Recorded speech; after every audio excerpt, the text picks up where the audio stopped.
Hello, welcome to all of my friends on YouTube channel Study with Yadavindra. हम phonetics पढ़ रहे थे read special read के लिए, तो उसी सीरीज में जो थ्योरी हम पढ़ रहे थे उसमें आज लास्ट वीडियो है।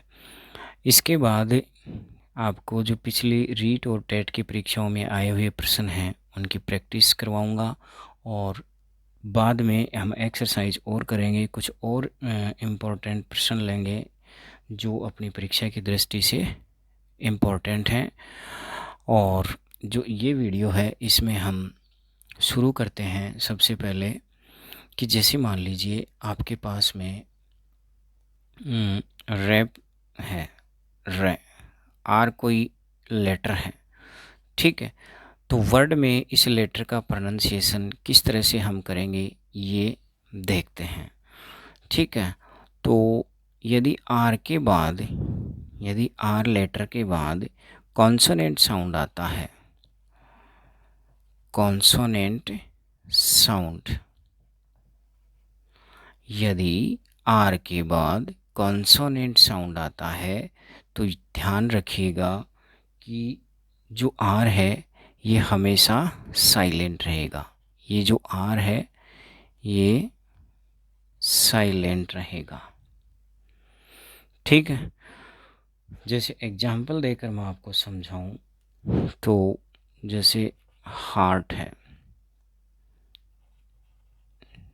यदि इसका प्रोनाउंसिएशन करना हो, देखिए जो वर्ड है हार्ट, इसमें जो आर है, आर जो लेटर है इसके बाद में आपके पास कॉन्सोनेंट साउंड है, ठीक है। जब आप टे को बोलोगे तो टे एक कॉन्सोनेंट साउंड है और कॉन्सोनेंट साउंड के पहले यदि आर आ रहा है तो आर हमेशा साइलेंट रहेगा। इसका जो प्रोनाउंसिएशन है वो क्या करेंगे, हार्ट, क्या करेंगे, हार्ट, ठीक है। और एग्जांपल मैं आपको दूं, जैसे शॉर्ट, इसमें आर जो लेटर है इसके बाद में कॉन्सोनेंट साउंड आ रही है, टे जो है कॉन्सोनेंट साउंड है, तो कॉन्सोनेंट साउंड आती है तो आर को हम साइलेंट रखते हैं। तो इसका उच्चारण कैसे करेंगे, शॉर्ट, शॉर्ट।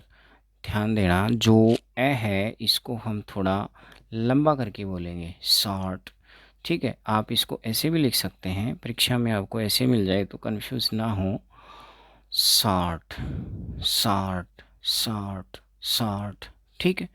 और एग्जांपल आपको देता हूँ, जैसे मान लीजिए ये वर्ड आ गया आपके पास, ठीक है। तो इसमें आर के बाद में आपको पता है किसकी ध्वनि है, किसकी साउंड है, कॉन्सोनेंट साउंड। और यदि आर के बाद में कॉन्सोनेंट साउंड है, ठीक है, तो आप इसका जो प्रोनाउंसिएशन है वो क्या करेंगे, लर्न, लर्न। इसमें आर को साइलेंट रखेंगे, आर इसमें ड्रॉप हो जाएगा। और एक एग्जांपल मैं आपको देता हूँ जो एग्ज़ाम के लिए भी इम्पोर्टेंट है और मुझे पता है आप अक्सर उसको बोलने में गलती भी करते हो। जैसे इसका क्या प्रोनाउंसिएशन करोगे आप, देखिए जब इसका प्रोनाउंसिएशन आप करोगे, आगे लिख देता हूँ मैं, वाट, ठीक है। क्यों, क्योंकि आर के बाद में कॉन्सोनेंट साउंड आ रही है और जब कॉन्सोनेंट साउंड आती है तो आर साइलेंट रहेगा, तो इसका जो प्रोनाउंसिएशन है वो क्या हो जाएगा आपका, वर्ड, वर्ड, क्या हो जाएगा, वर्ड। और एक एग्जांपल मैं देता हूँ आपको कि जैसे मान लीजिए ये वर्ड आपके पास में है, तो इसमें आर जो लेटर है इसके बाद में के लेटर आ रहा है और के लेटर से कै की जो साउंड प्रोड्यूस हो रही है और वो जो साउंड है वो कॉन्सोनेंट साउंड है, तो इसमें आर को साइलेंट रखेंगे। तो आप जो है इसका प्रोनाउंसिएशन कलाक, कलाक, कलाक करेंगे, कलाक, ठीक है। अब इसके बाद में ये तो बात हुई कॉन्सोनेंट साउंड की। यदि रे के बाद में यानी आर जो लेटर है इसके बाद यदि वोवल साउंड आ जाए, आर के बाद यदि वोवल साउंड आ जाए आपके पास तो आर को ड्रॉप नहीं करेंगे, आर को प्रोनाउंस करेंगे। तो मैं लिख देता हूँ कि आर है वो प्रोनाउंस्ड होगा।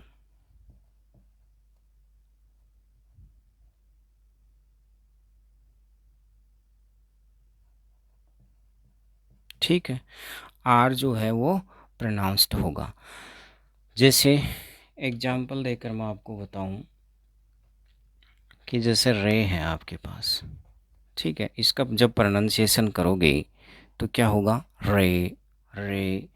तो ए की ध्वनि आ रही है, ध्वनि किसकी आ रही है, ए, और ये ए जो ध्वनि है ये क्या है, वोवल है, वोवल साउंड है कि नहीं है। तो यदि वोवल साउंड है और उसके पहले यदि आर आ रहा है, ठीक है, तो इस आर का प्रोनाउंसिएशन करेंगे और इसका प्रोनाउंसिएशन क्या हो जाएगा, रे।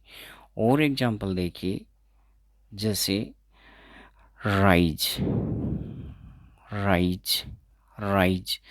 तो आई, आइज, आई, आई आ रहा है, आर के पहले, सॉरी आर के बाद आई आ रहा है, तो इसका आर का उच्चारण किया जाएगा। और एग्जांपल देखिए, जैसे क्राई, ठीक है, तो इसका उच्चारण करेंगे क्राई, क्राई। आई आ रहा है, क्राई के, और रे के बाद में जो वाई है इसको आई, आई ऐसे बोल रहे हैं, आई क्राई। तो वोवल साउंड आ रही है और वोवल साउंड के पहले आर आ रहा है, तो इस आर का प्रोनाउंसिएशन होगा। ठीक है, और एग्जांपल देखिए, जैसे ये है आपके पास में रेन, रेन, रेन। तो इसमें आर का प्रोनाउंसिएशन होगा क्योंकि इसके बाद में ए की जो साउंड आ रही है वो वोवल साउंड है। कहने का मतलब क्या हुआ कि यदि आर के बाद कॉन्सोनेंट साउंड आती है तो आर हमेशा साइलेंट होगा, और आर के बाद यदि वोवल साउंड आती है तो आर को हमेशा हमेशा प्रोनाउंस करेंगे। ठीक है, और मान लीजिए यदि जो आर है ये किसी वर्ड के लास्ट में आ जाए। लास्ट में कैसे, जैसे लिख देता हूँ एक बार, जो आर है वो यदि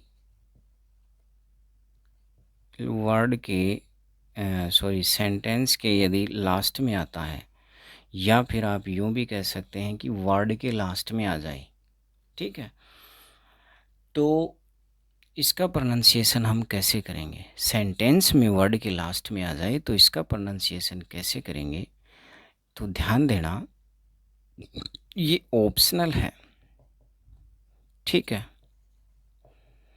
और ये जो है ऑप्शनल कैसे होगा कि ये डिपेंड करेगा आपका जो नेक्स्ट वर्ड है उसके ऊपर।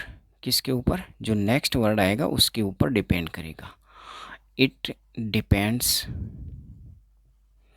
It depends on next word. ये नेक्स्ट वर्ड पे डिपेंड करेगा। फॉर एग्जांपल मैं आपको बताऊं, जैसे माई फादर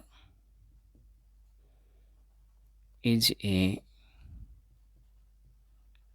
टीचर, टीचर, ठीक। अब जैसे अब इसके लास्ट में आया है माय फादर, तो इसमें क्या करेंगे कि जो आगे जो साउंड आ रही है, या ऑप्शनल हो गया फादर। अब जैसे ये वर्ड जो टीचर है ये आपका जो सेंटेंस है, सेंटेंस के ही लास्ट में आ गया, ठीक है, और जो वर्ड है इसके लास्ट में तो है ही, तो ये जो रे है ये ऑप्शनल होगा, इसको आप ब्रैकेट में लिखेंगे कि इसका प्रोनाउंसिएशन हो भी सकता है और नहीं भी हो सकता। लेकिन यदि वर्ड के लास्ट में तो है लेकिन सेंटेंस के मिडिल में है, तो ये डिपेंड करेगा आपका जो आगे वाला वर्ड है उसके फर्स्ट साउंड पर, कि यदि फर्स्ट साउंड उसकी वोवल साउंड है तो उसको प्रोनाउंस करेंगे, और यदि कॉन्सोनेंट साउंड है तो उसको साइलेंट रखेंगे। जैसे फादर, अब माय फादर इज, तो इज है ई ई ई, ये वोवल साउंड दे रही है तो इसमें आर को प्रोनाउंस करेंगे। तो ये जो सेंटेंस है इसमें जो आर है आपका, इस आर को प्रोनाउंस करेंगे। ठीक है, आर को प्रोनाउंस करेंगे। एक एग्जांपल और मैं आपको देता हूँ कि जैसे मान लीजिए my father was a teacher. अब इसमें जो सेंटेंस है उसके बीच में जो फादर वर्ड आया है, इसमें रे लेटर है, इसके बाद ये तो सेंटेंस सॉरी जो वर्ड है इसके तो लास्ट में है, लेकिन इसके बाद वर्ड और है, तो उस वर्ड का जो फर्स्ट लेटर है उसकी जो साउंड है वो साउंड कॉन्सोनेंट साउंड है, और यदि कॉन्सोनेंट साउंड है तो आर को हमेशा साइलेंट रखेंगे, आर को हमेशा साइलेंट रखेंगे। तो my father was a teacher, my father was a teacher, my father was a teacher, इसमें आर लास्ट में ऑप्शनल होगा, ठीक है।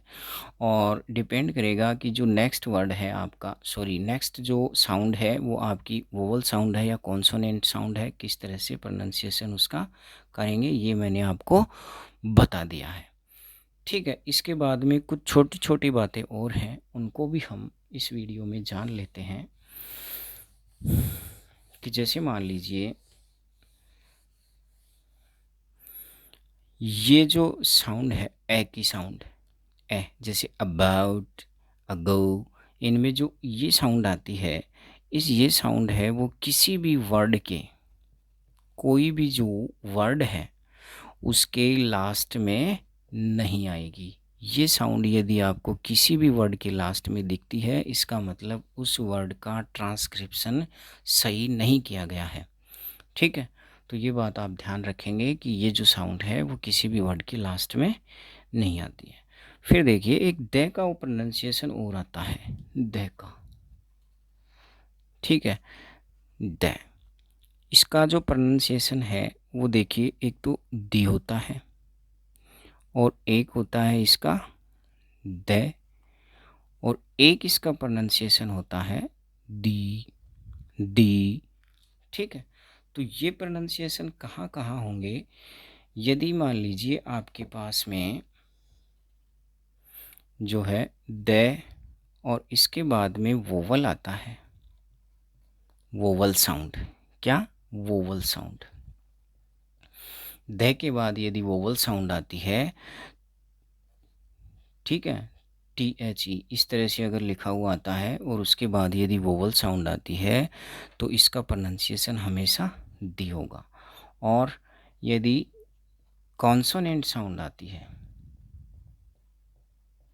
कॉन्सोनेंट साउंड, तो जो द है इसका उच्चारण प्रोनाउंसिएशन द करेंगे, और यदि वोवल साउंड आती है तो दी करेंगे। फॉर एग्जांपल मैं बताऊं आपको, जैसे दी ऑफिसर, दी ऑफिसर, तो इसमें दी बोलेंगे। और जैसे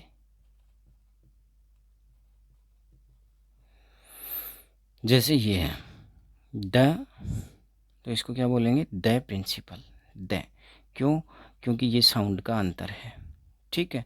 यहाँ वोवल साउंड है तो इसको दी बोलेंगे, और यहाँ कॉन्सोनेंट साउंड है तो इसको द बोलेंगे।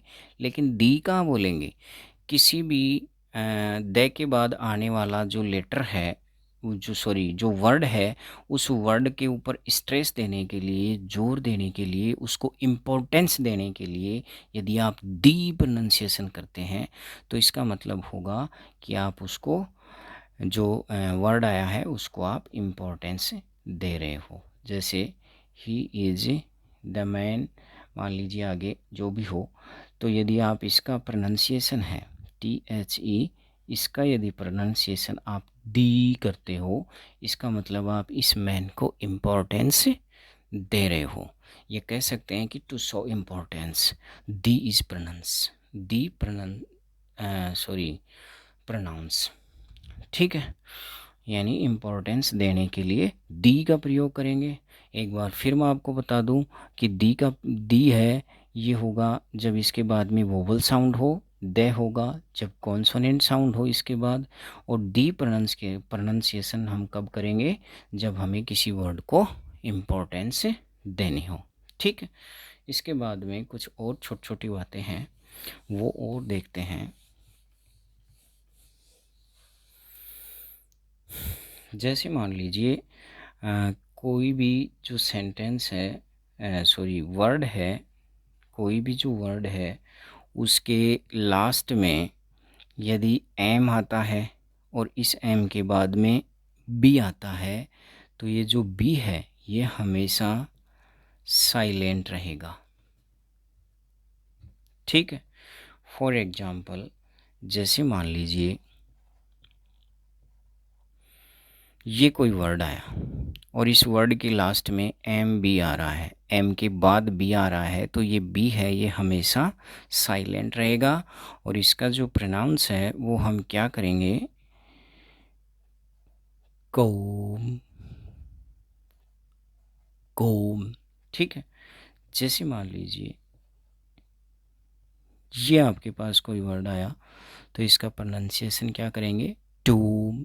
ये दोनों इम्पोर्टेंट है परीक्षा के लिए। ठीक है। कोम, कोम, और इसका क्या हो जाएगा, टूम, टूम। ठीक है। और इसके साथ ही आप एक बात और ध्यान रखिएगा कि जैसे मान लीजिए कोई भी जो लेटर है, सॉरी कोई भी जो वर्ड है उस वर्ड के शुरू में यदि के आता है और उसके बाद यदि एन आता है, ठीक है, किसी भी वर्ड के शुरू में यदि के आता है और उसके बाद एन आता है तो ये जो के है ये हमेशा साइलेंट होगा। जैसे इम्पॉर्टेंट एग्जांपल मैं आपको दे रहा हूँ, जैसे ये है आपका नाइफ, नाइफ, नाइफ, के इसमें साइलेंट रहेगा। और देखिए जैसे नी, नी, इसमें भी के साइलेंट है। एक एग्जांपल और देता हूँ, जैसे नो, नो, नो, तो इसमें भी के साइलेंट रहेगा। तो ये जो है अब तक आप फोनेटिक्स थे उनकी थ्योरी कंप्लीट कर चुके हैं हम। और इसके बाद जो नेक्स्ट वीडियो होगा उसमें पिछली रीट और टेट की परीक्षाओं में आए हुए प्रश्नों को हम हल करेंगे। और फिर जो नेक्स्ट वीडियो आपका होगा उसमें हम कुछ प्रैक्टिस लेंगे जो आने वाली परीक्षा है रीट की, उसमें उसके हिसाब से जो इम्पोर्टेंट हैं। बहुत सारे ऐसे इम्पोर्टेंट वर्ड हैं जो परीक्षा में आ सकते हैं और उनको हम ज़रूर पढ़ेंगे। ठीक है। तो मिलते हैं नेक्स्ट वीडियो में, तब तक के लिए best of luck. Thank you.